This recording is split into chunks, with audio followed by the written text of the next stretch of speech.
what scientific input.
announcement that if the unions are going to demand pay increases for unskilled workers, we're looking at least at another 2 million, I repeat, 2 million people out of work in 2021 just through that action. Your thoughts?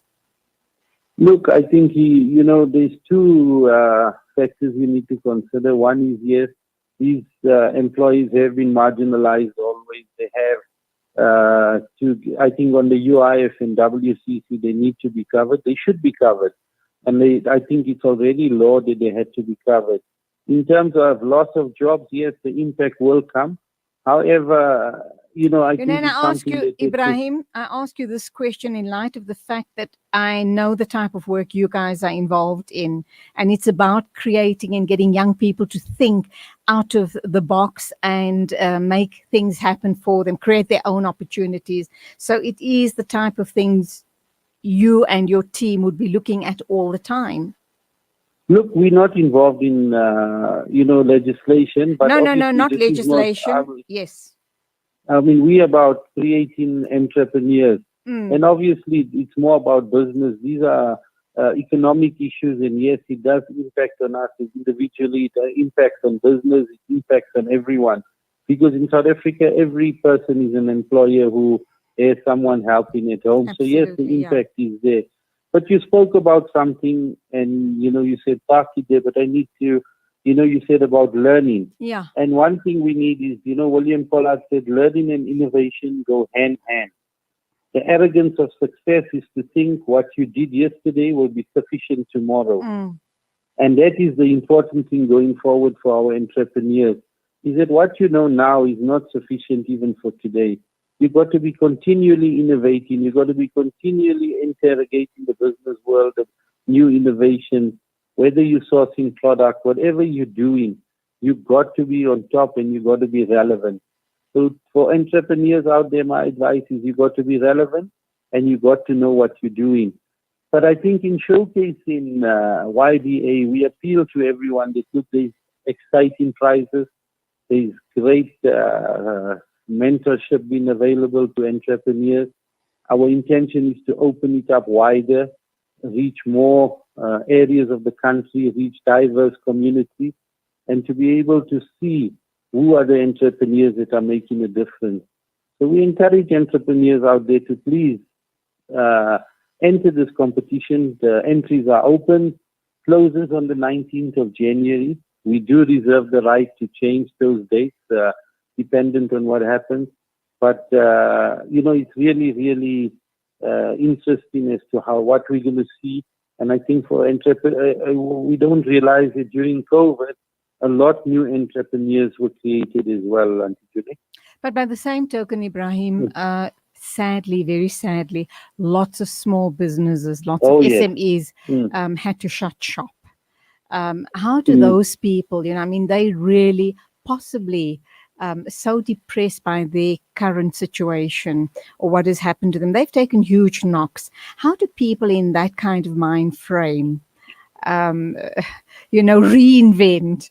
What do they do? Is there a portal or is there an organization, maybe even an organization like yours, that they could come to and say, this is where I was a small business entrepreneur. COVID has given me a hell of a knock. It's just knocked me off my feet completely. I've had to shut shop. Please help. Where do I go to from here without even entering the competition? No, we can encourage anyone that needs assistance and be it mentorship. I mean, we can't guarantee any financial assistance, but anyone that has any issues and needs to re-engineer their business or needs assistance, they're more than welcome to send us. We've got our Growing Hands as well, which is where the YBA emanated from and Roshgold. So we encourage people to come through because besides us as Roshgold, our previous entrants, our previous winners are more than willing to offer their services in terms of mentorship, in terms of guidance, in terms of reorganizing businesses. And I think small businesses were I must be honest, we come from a business background. They looked after themselves and as much as we think they were casualties, a lot of them were very resilient in surviving this. They came through it. Yes, they battled. They had to rearrange credit payments, and they came through. But I think our showcase today is on, the YBA and growing hands, and how we can encourage this grouping up to the age of 37 to enter this competition and make yourself heard and make your business, marketable through this competition. And I think the markets you're going to reach, all that in the, what do you say? I just lost for words. But you're going to get a lot of traction through the competition in terms of showcasing what you do, because on our Facebook and Instagram pages, we'll be highlighting the entrants and what they do. So all these things add value. And if you take Pedro's Chicken, our winner from last year, he's really excelled and gone places. He's expanded his business. You take one of our runners-up, Iceberg, he's expanding all the time. And Utala, Chili Chocolate Chef, they're all offering their services to incumbent entrepreneurs, and they prepare to assist. They're very willing and unselfish about providing assistance to entrepreneurs. Alhamdulillah, and I do know that this interview is about YBA, but I couldn't resist picking your brain, because I know when I talk to you and to Harun Pochi, you guys have got such gems to offer, and that is why I just threw this out. I don't mind, not at all. And it's valuable. You rose to the occasion, I might add, because you gave me the right type of responses. Alhamdulillah for that. So I'm going to digress once again. In terms of our young people going into university next year, let's hope and pray that, we do get through past this whole COVID issue and people can get back into spaces of learning. Do you think things has changed? We've been hearing for a long time anyway, Ebrahim, that there's certain professions that are going to be almost obsolete in the next 5 or 10 years' time. Your thoughts on it, and what how do we guide our children in choosing the right professions for themselves, or the right type of profession? Vijay, you raise a very pertinent question. Like you say, you digress, right? But I come last year. My daughter completed matric the previous year, and I saw her as an accountant. She saw herself in a different field, and she went into occupational therapy. So one is, I think you got to encourage people to find where they are comfortable and what their strengths are. However, there are certain professions that are going to change. If you're going to become a lawyer, you can't just become a lawyer in the future. You've got to become someone who's experienced in not just negotiation, but in different fields of law. You need to be able to say that it's not just about litigation. It's about managing people. It's about getting value-add services. And similarly for accounting. Accounting today is done internally in your thing, but you'll never get rid of an accountant. It's just the way in which you're going to operate as an accountant is to become more, innovative. Right. You'll never not need doctors. You'll never not need electricians, plumbers, engineers. It's just that I think what is going to happen is going to be more streamlined. And as time goes on, there's going to be certain professions that are going to be void, and there's going to be a greater need for people in that, So many people say you may be redundant in a few years, which is possible. I mean, who thought Uber would take a drop during COVID? But it did. It will recover because it's an innovative business. So similarly, in whatever you do, you got to be relevant. The moment you become irrelevant, I think that is the point. And just that you raised this, it's interesting. There's a young lady, Tyler Simone Creighton, and she created a sauce called Sienna sauce. And if I tell you, she's only 17 years old. Oh, right? Yeah. In the U.S. Okay. And she's generating almost $200,000 a year in revenue. Sure. And what is interesting, one of the things when she was asked about what is it that makes you successful, she said, never be afraid to ask questions, and you must continually learn. You must learn from someone else. And she says consistent learning is important. And and that's the beauty. Says, yes. Sorry, carry on. That's the beauty of YBA, Roshgold, Growing Hands, etc. You guys as an organization believe very firmly, and it's an Islamic principle, paying it forward. That is a form of charity, whether it's sharing your wisdom, your learning, that is a charity. And as a Muslim, it is our duty to make sure that we do this. So I salute you guys. Let's wrap up in focusing once again on YBA. Okay, and just one thing, she said, and that you alluded to it, she says find a mentor. Because whoever has got a mentor is going to assist you in the business. And she says having a mentor will make your business grow faster. And again, when we spoke earlier about survival, she says listen to your customers. Right. In her case, she had 1 or 2 flavors, but the customers kept asking for more flavors. And because of that, she increased that, and today she's seen the success as we go forward. Absolutely. And wonderful. Don't be afraid of change. And a mentor doesn't necessarily, like you said, don't be afraid to ask questions. But a mentor is your sounding board as well, and your guide. And use the mentor for that, and the mentor's wisdom. So, you don't have to reinvent the wheel. The mentor might have been through that particular pitfall or that experience, and they can then guide you and 100%. Make sure you don't. And I think, because sometimes we tend to have blinkers, so a mentor will only assist you to look beyond what we see, Okay, what is the entries been like thus far, Abdullah? I think we've launched. It's Ebrahim, sorry, and they are coming in. But I think as we launch and we have our official, what we call the digital launch, we're going to find a great traction after that. We're hoping to get more entrants than last year. There are a few still not where we want it to be, but we haven't been as aggressive as yet. So the marketing will begin to get more aggressive from this week on. And inshallah, the entrance will come through.